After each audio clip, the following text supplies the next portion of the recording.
Hello guys, we are back in Florida. Poland was an amazing trip and I'm gonna get into that a little bit more, but I wanted to start off with some bad news that I am very unhappy to tell you, but it is a must. As you know, our LZ World Tour Toronto is this weekend and I was supposed to be driving the 4-rotor Supra. However, after pretty much changing every single thing in the oil system, we cannot get the oil pressure right. We want to see somewhere from 80 to 100 PSI at redline. Once the car gets warm, it's falling as low as 50 PSI and we can't risk damaging this freshly built engine. And seeing as the car needs to leave tomorrow morning to make it to Canada in time, we've just now made the call that it is not going to go.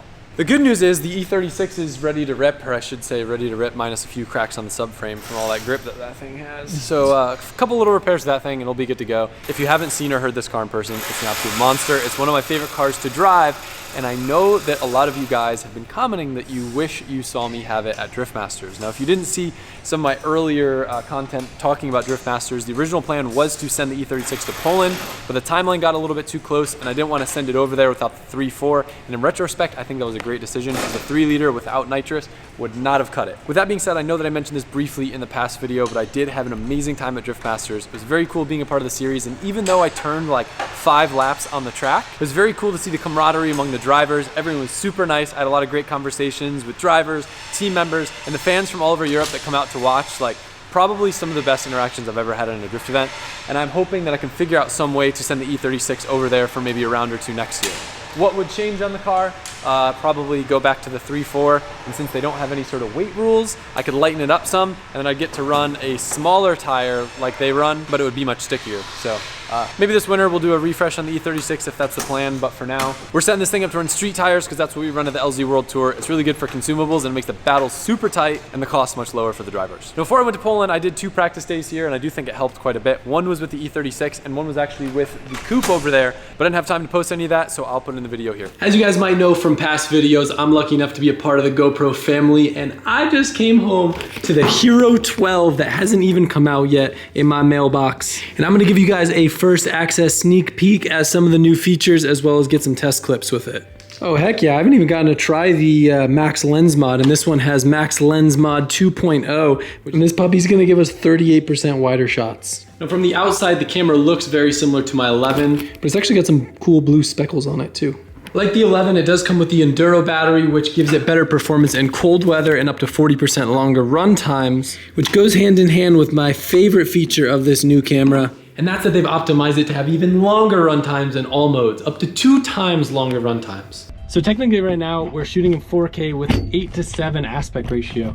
Now, even though I upload in 16:9, the beauty of this is it captures a lot from top to bottom, so we can kind of move the screen around that way. If I accidentally put the GoPro in too high or too low, because some cars with a cage are hard to see what's going on behind the camera screen, we've kind of got margin to move in post up or down. And why am I driving the S13, you might ask? Well, if you're watching this footage, technically it's backdated and it was before I went to Poland. And I'm honestly just trying to drive as much left-hand drive as I can. That way when I go over, it's not like getting reacclimated to a bunch of other things in addition to it being a new car that I haven't driven before. I do have the Z that I could have driven this left-hand drive. My E36 has a pretty bad crack in the rear subframe. This is a little more spicy and I really enjoy driving this car, so we'll have some fun with the boys. And I think one of the best features that I am extremely excited about is for us car people, the new HDR mode is going to prevent one of my biggest headaches. So I usually go into advanced mode and I'll put an exposure comp on the GoPro so it lowers the footage down to prevent what's outside from being overexposed, because it will try to brighten up what's inside. But HDR essentially takes the best of both worlds, so it brightens up shadows and darkens stuff that would be overexposed, so you have a balanced image. So I should never have to do that, and you guys should have better visibility both in the car and out of the car, especially with this angle.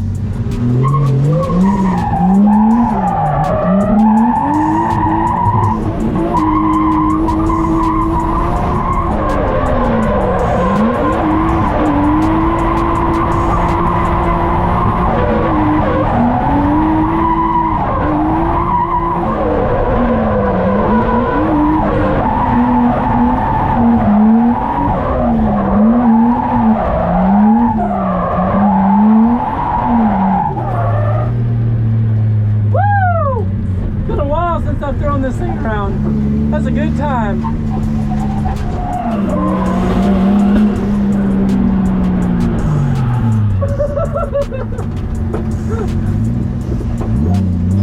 You butt pucker a little? Isn't that loud fun?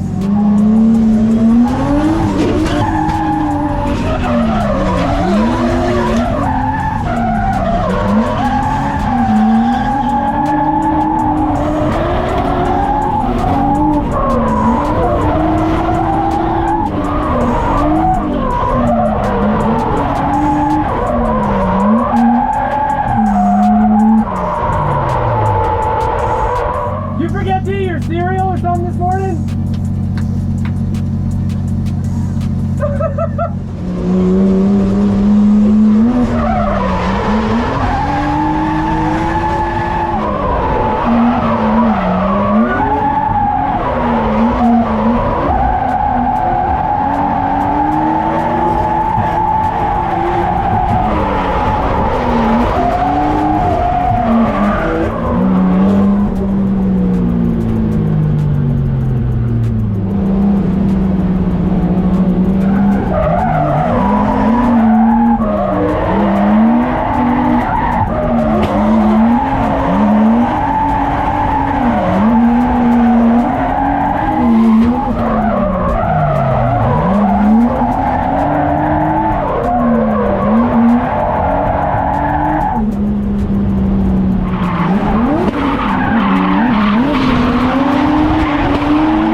For whatever reason, my audio stopped working on my camera here, but this is basically me telling Taylor how stoked I was that he was able to come over and drive with us. It's been a while since I've driven with him. Both him and Sean took the old crusty coupe for a lap. Sean had a big smile on his face, realizing how much better JZ is than an RB, of course.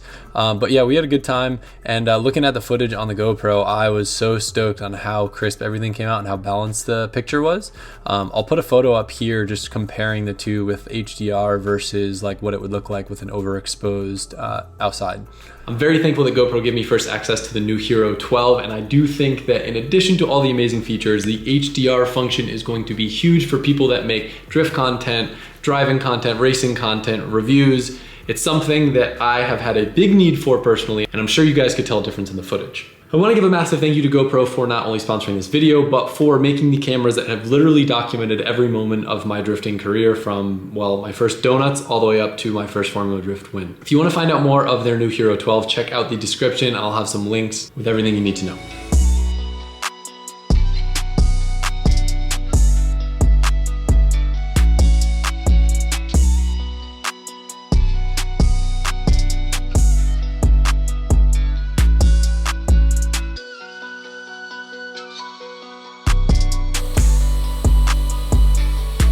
Made me a new bolt.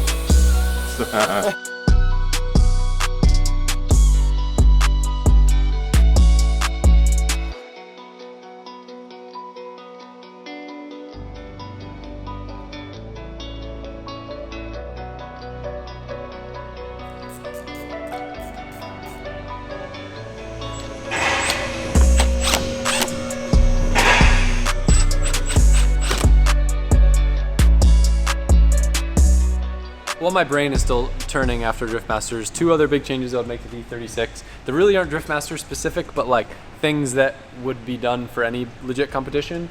You saw how I got taken out before by my front radiator.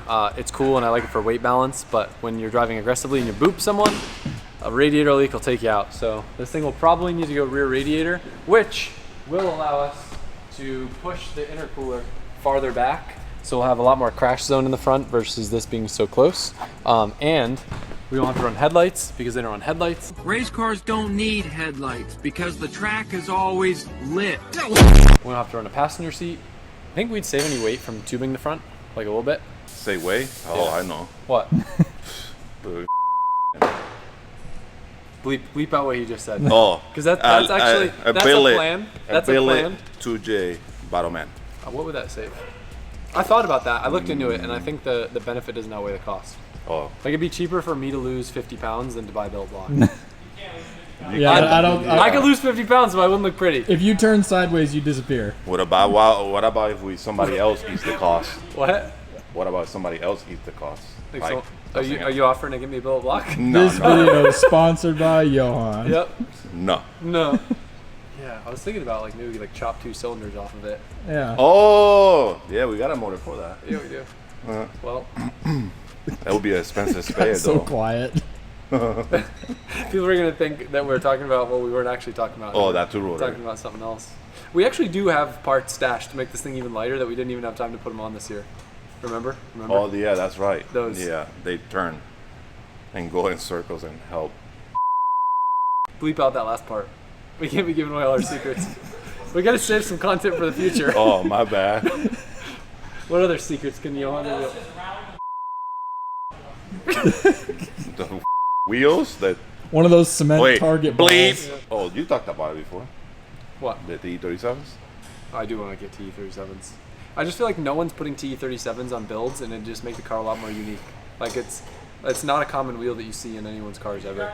Yeah. Don't mind me. Just gonna want to get this thing looking good for Toronto. So luckily we've got paint match tape. Looks better, right? Yeah. Matches the BC Racing logo. I'm like, let's call it like half joking. What I mean by that Is that he's not joking. Technically adding more weight to the car by painting this little bit, you know? Shut up.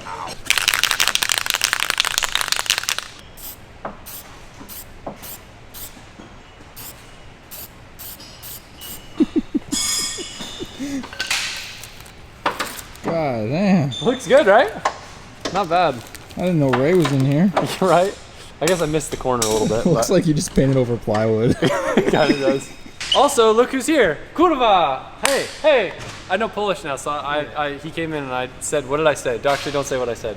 Oh, Did it sound good? That's what I need to know. Did you know what I said? yeah, I knew. I've been practicing. So, Bartek is here because we're diving back into the A90 Super Automatic project, which has taken a bit of a turn, and I'll explain that now. Unless you are an A90 transmission specialist, this probably does not look like anything fancy or different, but this actually isn't the transmission that comes on this car. No. Okay, so this is a DCT with a small bell housing, so it can be either short ratio or long ratio. If I remember correctly, this is a short ratio Okay. from E series, but also F series had a long ratio with 2 overdrives. Pretty much the same transmission, just difference in the ratios. That's pretty much it. Did you get all that? I got all that. So basically, all right, so we had an 8 HP 51 in this, which is a ZF automatic gearbox. It is not a dual clutch gearbox. And the whole concept of this build was to try to make it work for drifting. Over in Europe, they use the 8 HP 70, which is a stronger version of this box, and it works really well. I broke the 8 HP 50, and rather than putting another one in it, and rather than going to the 8 HP 70, I've seen how well Duarte's car works with the DCT, so this actually will this be the first DCT Supra? Yeah. Is that fair to say? Yeah. I'm gonna use it as a title. No, I'm not. Maybe I'll use it as a title in the next video. But anyway, so he's gonna have this working all like stock. We could have put the 8 HP 70 in it. It would have been a direct plug and play, but I thought it'd be cool to have a DCT Supra. So Mike over at Seems Legit helped us get the bell housing adapter as well as the transmission all outfitted, so we can just basically bolt it up, plug and play, and then you'll do your fancy stuff on the HTG GCU. Yeah, have most of the work already done with the previous swap, so right now just to adjust it for the new trans and should be good to go. We'll cover this in the... Yo, dude, you good? We'll cover this in the next video, but I want to give you guys a little bit of a teaser just in case you saw this on the lift in the background of what's been going on with it.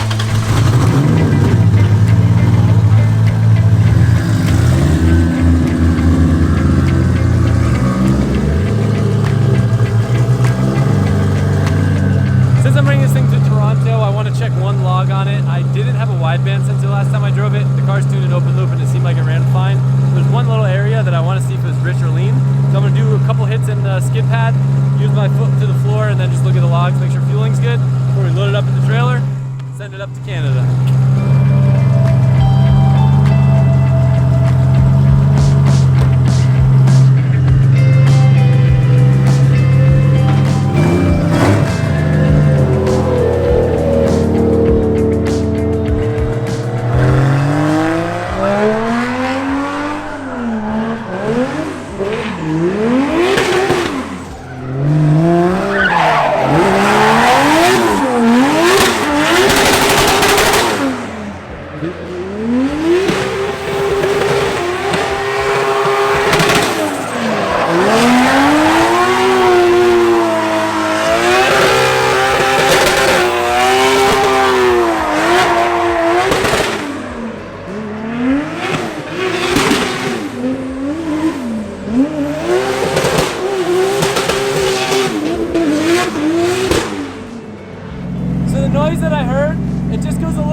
goes like 10-0, which is really easy for me to fatten up. I honestly don't have that much drive time on this car with the new 3-liter engine, but it's a very easy change to make. Hop on the computer, make that change, and we should be good for World Tour Toronto. So hopefully I'll see you guys there, and yeah, okay, bye, thanks. We gotta save some content for the future. Oh, my bad. What other secrets can you want to Wheels that. One of those cement Wait, target bleep. balls. I just feel like no one's putting T37s on builds and then just make the car a lot more unique. Like it's not a common wheel that you see in anyone's cars.